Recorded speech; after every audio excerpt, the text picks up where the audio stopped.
តាចឹងដឹងនៅក្នុងប្រអប់ DJI Osmo Pocket 4 Creator Combo មានអីគេខ្លះយើងទៅមើលមួយទាំងអស់គ្នា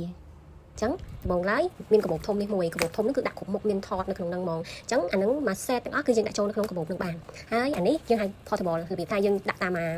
មួយយើងអត់ចង់កាន់កាបូបធំយើងកាន់តែកាបូបទូចនេះមួយសម្រាប់ដាក់តា DJI មួយទៅគឺយើងអាចយួរតែកាបូបទូចនេះមួយក៏បានដែរព្រោះទូអាចយើងទុកនេះសិនទៅអាហ្នឹងដឹងថាមកហើយតែអាហ្នឹងមកតែនៅក្នុង combo វាមានអីគេខ្លះចឹងទី1នេះខ្សែអាហ្នឹងពេលដែលយើងរៀងខ្ញុំឯងសាក់ស្លាប់អីចឹងអាហ្នឹងពេលដែលយើងរៀបលើកថតយើងតាក់នៅកដៃយើងទៅអញ្ចឹងបើវាតាក់ឬក៏អីវានៅជាប់កដៃយើងវាអត់ធ្លាក់ហើយអានេះ feel like អាហ្នឹងសម្រាប់យើងថតចង់បានធូនយើងថតម្ហូបថតអីចឹងយើងចង់បានពលឺយើងភ្លឺចឹងយើងដាក់អាហ្នឹងទៅហើយចាំតិចទៀតខ្ញុំប្រាប់ថាយើងត្រូវដាក់មិនហើយអានេះឃើញបានអានេះគេហៅគេទេនេះហ្នឹងសម្រាប់ដាក់នេះដាក់ទៅជាប់កុំឲ្យអានេះវិលក្បាលវាវិលហើយកុំឲ្យអានេះយើងទាញវាបានអានេះmini tripod អញ្ចឹងនៅពេលដែលយើងចង់ថត selfie ឲ្យថតខាងក្រោយទៀតយើងខ្ជិលកាន់យើងដាក់ mini tripod នេះទៅប៉ុន្តែអានេះគូតវាមូលហើយនេះគូតវាជ្រុងអញ្ចឹងគេឲ្យអាដុំនេះមកមួយទៀតសម្រាប់ដាក់បន្តចំកណ្ដាលអញ្ចឹងយើងដាក់អាហ្នឹងនៅហ្នឹងទៅមូលវាចូលនៅហ្នឹងហើយចាំយើងដោតអានេះពីលើហើយបន្ទាប់មក yes វាមានម៉ៃមកជាមួយដែរអញ្ចឹងនៅពេលដែលយើងថតចង់និយាយឬក៏យើងញ៉ាំម្ហូបញ៉ាំអីឲ្យលឺសលេងជប់អីចឹងណាយើងដាក់ម៉ៃនេះទៅវាស្រូបសលេងបានល្អប៉ុន្តែបើយើងខ្លាចខ្ទាតទឹកមាត់ដាក់ឬក៏កុំឲ្យវាលឺខ្យល់ឬអីយើងដាក់អានេះមួយទៀតដាក់ធួពីលើទៅអាហ្នឹងវាកាត់សលេងខ្យល់អានេះគេឲ្យមកពីរនេះដល់ខ្ជូតមកមានពណ៌ខ្មៅមួយពណ៌ប្រោនមួយហើយអានេះប្រដាប់គៀបម៉ៃអញ្ចឹងយ៉ាអូខេវាតែគ្នាវាក្តោបវាឆក់យកហ្មងអញ្ចឹងយើងគៀបមួយក៏អាយគៀបមួយអីចឹងទៅអានេះក៏đểឆក់ដែរអានឹងសម្រាប់យើងចង់ទៀតថាឥឡូវអូខេយើងចង់ដាក់ជាប់មួយជាងដៃគឺអីចឹងរួចមកវិញយើងដាក់អញ្ចឹងមកហើយយ៉ាយើងទៅជាប់ទៅហ្នឹងឯងខ្សែសា DJI ហ្នឹងហើយនេះខ្សែសាម៉ៃនេះខៃណោះខ្ញុំភ្លេចអានេះមួយទៀតអាហ្នឹងlens wide angle អញ្ចឹងនេះ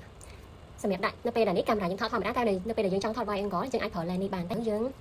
មកសាកជាមួយនេះអានេះធម្មតានៅពេលដែលយើងឈប់ប្រើយើងដាក់ពួកវាចឹងមក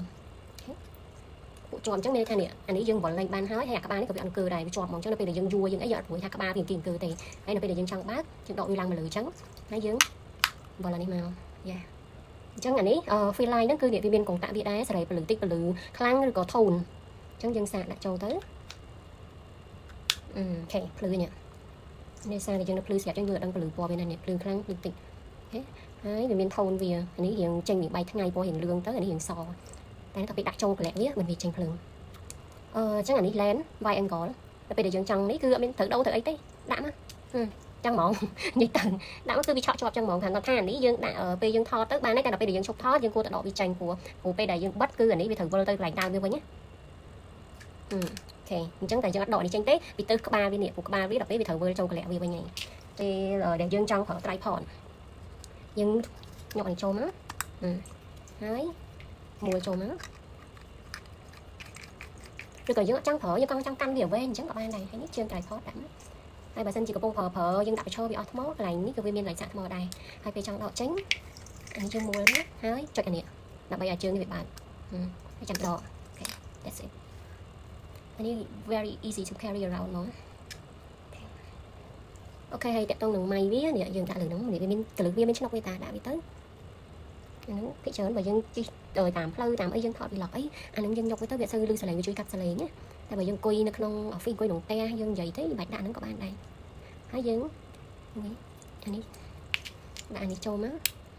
យើងគៀបជាប់អាវយើងបានតែគៀបឲ្យចាំយកនេះទៅពាក់អានេះយើងគៀបជាប់អាវយើងហើយចាំយកអានេះមកពាក់ពីលើមកវាស្រួលហើយមួយវិញទៀតតើតោងទៅនឹងខ្សែសាកម៉ៃនេះគឺគាត់វាចឹងតែតាអត់ត្រូវកលាក់វាខុសខាងគ្នាវារុញគ្នាចាញ់ហ្មងញ៉េវាអត់ជាប់ពេលវាចូលទេតែចាំមើលដល់ពេលអំបិលអានេះញ៉េដល់ពេលត្រូវកលាក់វាឆក់យកលួនវាហ្មងយើងមិនចាំបាច់ថាត្រូវទៅញុកត្រូវទៅដាក់ទេតែបើខុសកលាក់វាបែរមកញ៉េអញ្ចឹងពេលដែលយើងសាកអានេះវាដឹងខាងរបស់វារកកន្លែងគ្នាវាឃើញស្អីវាឆក់ដែរនេះកាន់ស្រួលឆក់គេឆក់ឯងពេញហ្នឹងហ្មង